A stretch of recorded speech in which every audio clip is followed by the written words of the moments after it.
नमस्कार. आपल्या सर्वांचे मनमंदिरा या यूट्यूब चॅनलमध्ये स्वागत. श्री गुरुचरित्र कथासार अध्याय 4. या अध्यायाचे वाचन केल्याने किंवा या अध्यायाचे श्रवण केल्याने श्री दत्तात्रयांची कृपा होते आणि ज्ञान, धैर्य आणि सद्गुण यामध्ये वाढ होते. या अध्यायामध्ये आपण श्री दत्तगुरु यांची जन्मकथा जाणून घेणार आहोत. श्री गणेशाय नमः. शिष्याची विनंती ऐकून गुरु म्हणाले, सृष्टीच्या उत्पत्तीपासूनच मी तुला समग्र कथा सांगतो ती ऐक. पूर्वी जड सृष्टी निर्माण झाली नव्हती. सारे काही जलमय होते. नंतर त्यात हिरण्यगर्भ निर्माण झाले. तेच रजगुणापासूनच ब्रह्मा होय. त्याला ब्रह्मांड असे म्हणतात. मग त्याचे वर आकाश आणि खाली भूमी असे 2 सृष्टी विभाग तयार झाले. ब्रह्मदेवाने तेथे 14 भुवने निर्माण केली. त्याप्रमाणे 10 दिशा, बुद्धी, मन, वाणी, षड्विकार यांची निर्मिती केली. सृष्टीची आणखी विकासात्मक निर्मिती करण्यासाठी त्याने मरीची, अत्री, अंगिरस, पुलस्त्य, पुलहऋतू आणि वसिष्ठ या 7 मानसपुत्रांना निर्माण केले. ते सर्व ऋषी होते. त्यातील अत्री हा ब्रह्मदेवाचा एक पुत्र. त्याची पत्नी अनुसया ही अतिशय सुंदर परंतु महापतिव्रता होती. ती पतिव्रता धर्माचे पालन मोठ्या निष्ठाने करीत असे. त्यामुळे तिचा पतिव्रताचा प्रभाव वाढला. आपल्या स्वर्गाचे ऐश्वर अनुसया मिळवेल की काय याचे भय स्वर्गातील देवांना वाटू लागले. इंद्रादी देव ब्रह्मा, विष्णू, महेश यांच्याकडे गेले. त्यांनी तेथे जाऊन अत्री ऋषी व अनुसया यांची महानता वर्णन केली. ते म्हणाले, अत्री ऋषी अत्यंत श्रेष्ठ तपस्वी आहेत. त्यांची पत्नी अनुसया महान पतिव्रता आहे. दोघांचेही आचरण अलौकिक आहे. अतिथीचे स्वागतही भक्तिभावाने करतात. अनुसया कोणाही याचकाला बिनमुख पाठवित नाही. उत्तम आदर सत्कार असा त्यांचा लौकिक आहे. पृथ्वी, आप, तेज, वायू व आकाश ही पंचमहाभूते अनुसयाला भिवून वागतात. अनुसयाला उन्हाचा त्रास होऊ नये म्हणून सूर्य भिवून आपल्या किरणांची प्रबलता अत्री ऋषीच्या आश्रमापुरती मंद करतो. अग्नी आपली दाहकता सौम्य करतो. वाराही आश्रमात हळुवारपणे वावरतो. पृथ्वी आपली कठोरता सोडून तिच्या पायाखाली मृदू होते. त्यामुळे अनुसया स्वसामर्थ्यावर स्वर्गातले अतिउच्च स्थान बळकावू शकेल. एखाद्याला तिने वर दिला तर तिच्या प्रभावाने तो आम्हाला नष्ट करू शकेल, याची आम्हाला काळजी वाटते. यावर आपण काही उपाय करून आम्हाला चिंतामुक्त करावे म्हणून आपल्याला विनंती करण्यासाठी आम्ही फार मोठ्या आशेने आपल्याकडे आलो आहोत.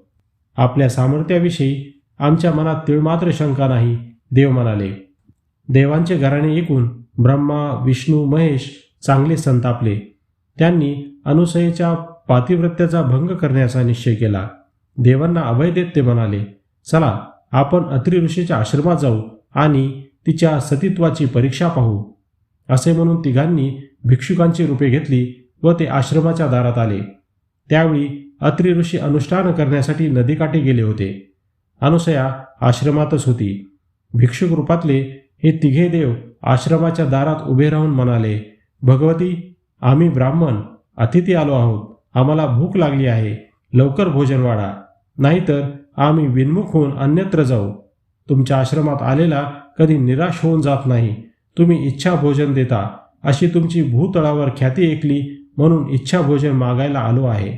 त्याचे बोलणे ऐकून अनुसयेने आदरपूर्वक त्यांचे पदचरण जलाने धुतले. त्यांना उत्तम आसने बसायला दिली. त्यांचे यथोचित स्वागत करून ती म्हणाली, माझे पती अनुष्ठान आटपून लगेच येतील. तोपर्यंत आपण स्नानादिक विधी पुरे करून या. मी स्वयंपाक केलेलाच आहे. आम्ही स्नान करून आलेलो आहोत. तेव्हा अत्री ऋषी येईपर्यंत थांबू शकत नाही. आम्हाला लवकर भोजन हवे. आपली इच्छा नसेल तर आम्ही निघतो. आणि ते जाण्यासाठी निघाले. ते पाहून अनुसया म्हणाली, अतिथी देवांनो थांबा. आजपर्यंत या आश्रमातून कोणीही विन्मुख गेलेलं नाही. मी आपली इच्छा पूर्ण करण्याचा संकल्प केला आहे. लगेचच भोजन सिद्ध करते. असे म्हणून तिने भोजनासाठी पात्र मांडली.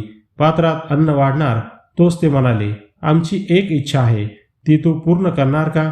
अनुसयेने होकार देताच ते म्हणाले, तू खरोखर सुंदर आहेस म्हणून विवस्त्र होऊन तू आम्हाला भोजन वाढावे. त्यांची ही विचित्र मागणी ऐकून अनुसया चमकली. परंतु तिने ओळखले की हे अतिथी नक्कीच कोणीतरी महान विभूती आहेत. माझी सत्वपरीक्षा पाहण्यासाठी ते येथे आलेले आहेत.